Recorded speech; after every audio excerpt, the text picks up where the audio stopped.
Kalau nggak Kuat? kira kuat, tahan ya bisa nanti diganti yang hari yang lain. Kalau nggak kuat ya orang namanya nggak kuat gimana? Iya, apalagi kerjanya berat pula. Kerjanya berat gitu. Iya. Kan ya perlu tenaga, soalnya kan nggak tahan, soalnya kerja berat, Kerja berat lah, jadi jadi nggak nggak tahan. tahan karena jadi nggak puasa malah. Nah, Gimana kalau awak kita lemah nggak kuat jadi kerja ya terpaksa terpaksa gitu ya. Tapi nggak setiap hari juga lah, sepenuhnya. nggak sepenuhnya. Assalamualaikum warahmatullahi wabarakatuh. Sesuai dengan ayat suci Al-Quranul Karim, "Faman kana minkum maridhan aw ala safarin fa'iddatun min ayyamin ukhra." Fa'iddatun min ayyamin ukhra. Qala Allah Ta'ala fil Qur'anil Azim, "Faman kana minkum maridhan aw ala safarin fa'iddatun min ayyamin ukhra. Wa 'alal ladzina yutiqunahu fidyatun ta'amu miskin faman tatawwa'a khairan fahuwa khairul lahu wa an tasumu khairul lakum in kuntum ta'lamun."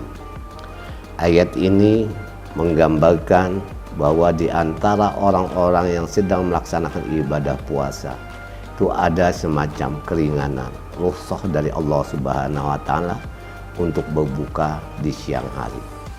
Pertama, dijelaskan di dalam ayat suci Al-Quran, "Aman kana maridon", maka barang siapa adalah ia dalam keadaan sakit pada waktu bulan puasa, itu diperbolehkan untuk berbuka puasa. Sakit ini ada beberapa macam sesuai dengan pendapat para ulama kita. Di antaranya Syekh Nawawi Al-Bintani dalam kitab beliau Nihayatul Jain fi Irsyadin Mubtadi'in, beliau menyampaikan bahwa rukhsah bagi orang yang sakit dalam melaksanakan ibadah puasa, di antaranya orang yang sakit betul-betul, yang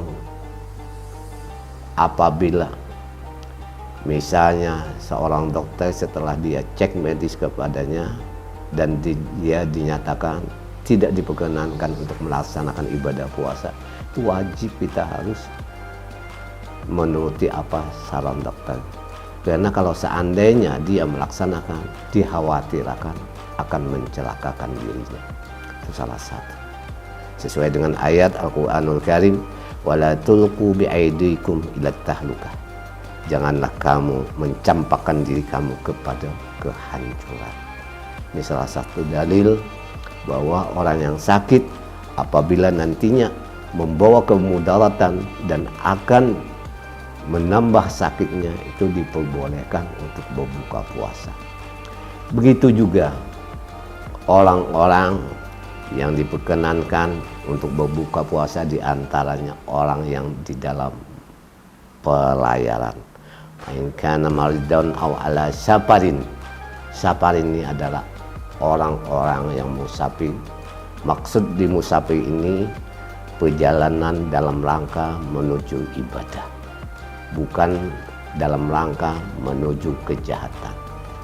Ibadah di sini orang yang sedang bepergian misalnya untuk mencari penghasilan, mencari pendapatan, bagi memberikan ongkos biaya rumah tangga dan lain sebagainya. Pokoknya untuk ibadah. Itu dalam pelayaran sesuai hadis Nabi SAW diperbolehkan untuk berbuka puasa. Tapi persyaratannya berbuka puasa itu harus betul-betul, kalau kita seandainya tidak mampu lagi menahan haus dan dahaga di dalam perjalanan. Seandainya kita mampu, silakan untuk meneruskan melaksanakan puasa. Itu bagi orang yang musyafirin. Dan di antaranya juga yang mendapat rukhsah dalam melaksanakan berbuka di bulan puasa di siang hari, yaitu orang yang wanita hamil dan menyusui.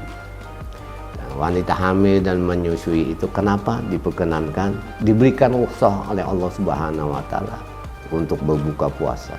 Karena dikhawatirkan anak yang dikandungnya itu akan mendapat kecacatan dan lain sebagainya secara medis.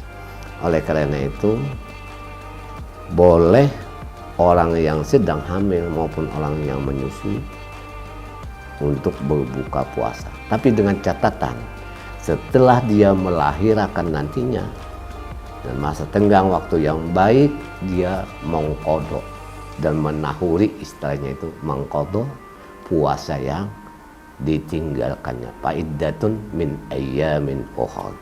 Jadi wajib bagi orang yang meninggalkan puasa, baik orang yang safar, orang yang sakit, nantinya setelah sembuh itu wajib mengqadha puasanya pada saat dia di luar bulan puasa dalam keadaan sehat walafiat. Dan juga yang terakhir, bagi pekerja, buruh tani, tukang beca, dan lain sebagainya. Menurut para alim ulama, orang-orang yang terdahulu, seandainya sebagai contoh seorang yang pekerja, dia seorang yang tidak mampu, kalau dia tidak bekerja pada hari itu, dia tidak bisa memberikan ongkos maupun membelikan makanan untuk keluarganya. Sedangkan cuaca pada saat itu misalnya dalam keadaan panas, musim kemarau yang sangat luar biasa panasnya, dan mereka tidak mampu untuk melaksanakan ibadah puasa, itu diperkenankan, diperbolehkan untuk berpuasa, tapi dengan catatan nantinya diganti pada bulan Ramadan, bulan di luar Ramadan yang akan datang. Itu harus diqadha. Itu catatan. Itu dikiaskan oleh Syekh Nawawi Al-Bintani sama dengan orang yang sakit. Salah satu pendapat ulama yang demikian. Dan seandainya orang yang sakit misalnya juga pada waktu itu ada beberapa kriteria sakit. Ada orang yang sakit misalnya hanya penyakit ringan, pilek contohnya, batuk-batuk, pening kepala, itu tidak dapat rukhsah karena itu cepat hilangnya, dan mereka itu biasanya hanya sebentar sakit kepala. Itu tidak wajib untuk berbuka puasa. Akan tetapi orang yang sakit betul-betul, yang divonis oleh dokter, misalnya mereka ini harus betul-betul puasa, harus betul-betul diobati oleh para medis untuk disembuhkan. Kebetulan pada bulan puasa, kata dokter dia ini harus berbuka puasa, maka wajib mereka itu buka puasa pada waktu itu. Demikian barangkali yang dapat kami sampaikan, dan kaum muslimin dan muslimat kami himbau bahwa pada bulan Ramadan nantinya banyaklah kita berdoa kepada Allah, semarakkanlah syiar Islam, berbanyak tadarus Al-Quran baik sendirian maupun di masjid maupun di musalla dan langgar-langgar untuk menghidupkan syiar agama Islam. Ya'ila li kalimatillah. Wallahu muwaffiq ila aqwamit thoriq. Wassalamualaikum warahmatullahi wabarakatuh.